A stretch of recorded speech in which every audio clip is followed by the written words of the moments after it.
সংসদ নির্বাচনের আয়োজন। মনোনয়ন জমা দেওয়ার জন্য ডোপ টেস্ট করাতে বিশ্ববিদ্যালয়ের মেডিকেল সেন্টারে যাচ্ছেন প্রার্থীরা। রাকসু নির্বাচনের আরও খবর জানাতে যুক্ত হচ্ছেন রাকিবুল হাসান।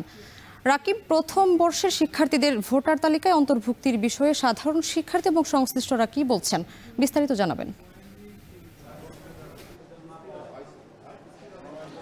স্বামী, আজকে থেকে আসলে রাকসু নির্বাচনে যে মনোনয়নপত্র জমাদানের তারিখ, সেই অনুযায়ী কিন্তু এখন পর্যন্ত আমরা দেখছি যে মনোনয়নপত্রের সঙ্গে যে ডোপ টেস্ট রিপোর্ট দিতে হবে সেটির জন্য মেডিকেলে, রাজশাহী বিশ্ববিদ্যালয় মেডিকেলে সেখানে শিক্ষার্থীরা এসেছেন এবং এখান থেকে আসলে ডোপ টেস্ট রিপোর্টগুলো সংগ্রহ করছেন। গেল 2 দিনে আসলে যারা ডোপ টেস্ট করিয়েছেন তাদের রিপোর্টগুলো দেওয়া হচ্ছে। আর অন্যদিকে বলে রাখি যে হচ্ছে আসলে প্রথম বর্ষের শিক্ষার্থীদেরকে আসলে ভোটার তালিকা অন্তর্ভুক্তকরণের যে বিষয়টি ছিল সেটি গতকালকে সিনেটে কিন্তু প্রত্যেকটি কিন্তু ছাত্র সংগঠনের সাথে নির্বাচন কমিশন বসেছিল এবং তাদের মতামত নিয়েছে।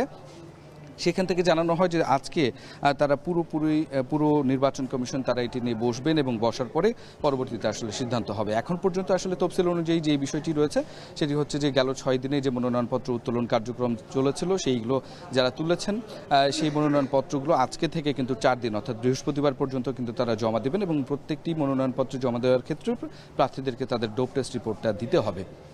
সেক্ষেত্রে আমরা যেটি দেখছি যে এখন পর্যন্ত আসলে মনোনয়নপত্র বিতরণ কার্যক্রম শেষে 387 জন মনোনয়নপত্র সংগ্রহ করেছেন। এর মধ্যে ছাত্র সংসদের ক্ষেত্রে 318 জন, সিনেট সদস্য প্রতিনিধির জন্য 69 জন মনোনয়নপত্র তুলেছেন এবং ভিপি পদে কিন্তু এর মধ্যে 18 জন, জিএস পদে 7 জন এবং এজিএস পদে 8 জন লড়ছেন।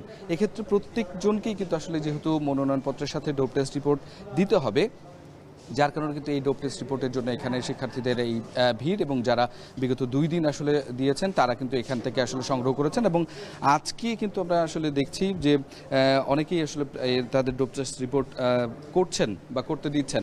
এখান থেকে জানানো হচ্ছে যে আগামী 2 দিনের মধ্যে সেই রিপোর্টগুলো দেওয়া হবে। অর্থাৎ এখন পর্যন্ত আসলে তফসিল অনুযায়ী মনোনয়ন জমাদানের যে প্রক্রিয়া সেই প্রক্রিয়াতে আসলে এগিয়ে যাচ্ছে এবং বৃহস্পতিবার পর্যন্ত কিন্তু এই ডোপ টেস্ট রিপোর্ট জমা দিতে পারবেন এবং শিক্ষার্থীরা তাদের মনোনয়ন ফল জমা দিতে পারবেন। অর্থাৎ রাকসু নির্বাচনকে ঘিরে যে নানা ধরনের চড়াই উতরাই সেটি খানিকটা পেরিয়ে কিন্তু আসলে নির্বাচনের পথে এগিয়ে যাচ্ছে এবং এখনো পর্যন্ত যে অমীমাংসিত ব্যাপারটি যে প্রথম বর্ষের শিক্ষার্থীদেরকে আসলে এই নির্বাচন প্রক্রিয়ায় বা ভোটার ক্ষেত্রে আসলে অংশগ্রহণ করা হবে কিনা সেটি আসলে নির্বাচন কমিশন ইতিমধ্যে জানাবেন বলে আমাদেরকে জানিয়েছেন। তো স্বামী, রাজশাহী বিশ্ববিদ্যালয় থেকে এই ছিল আমার কাছে সর্বশেষ রিপোর্ট।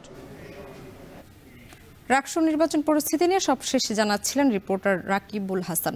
এখন বাণিজ্য